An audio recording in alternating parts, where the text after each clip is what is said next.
The Samsung Galaxy S4 has a lot of features that make this one of the most interesting Android devices you'll see. But there's a lot more going on you may not be aware of.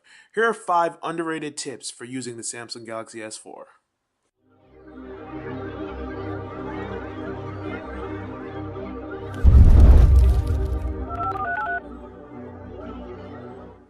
The Galaxy S4 features a number of quick settings that you can easily use to turn certain features on or off. Now, in addition to that, you can actually edit it by just going here and changing the order of what appears.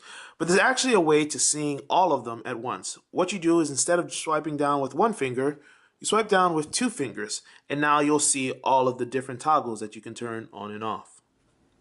When you have multi-window turned on, you can actually do 2 things at once on one screen. So you can have YouTube open in one window and you can have a note-taking app in the other. But the annoying part about this is that you see this little indicator on the screen at all times. Now, you can hold down on the indicator and drag it to reposition it, but why not just get rid of it completely? To do that, hold down on the back button and you see it goes off screen. In the event that I need it again, all I have to do is hold down on the back button again, and now I can go back to doing 2 things at once like I was before.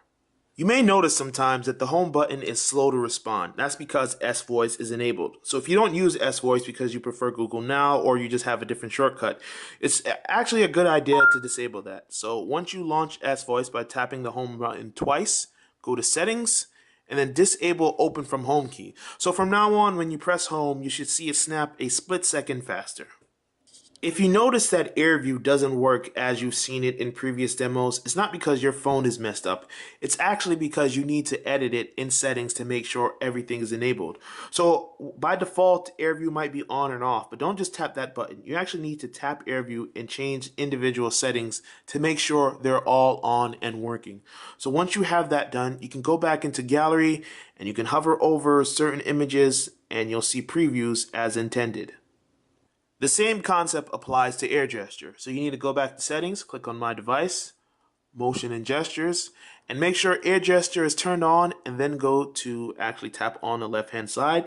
And from there you can actually change the different options of what you want to do. And if you need help previewing it, you can just tap on a button and it'll say try it, and you can actually get a demo of how it works so you can understand more.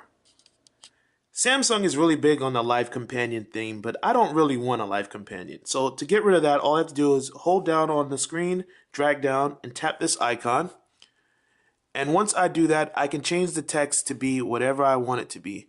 So I'm going to say Andrew rules, because it's a fact. Oh, I misspelled rules.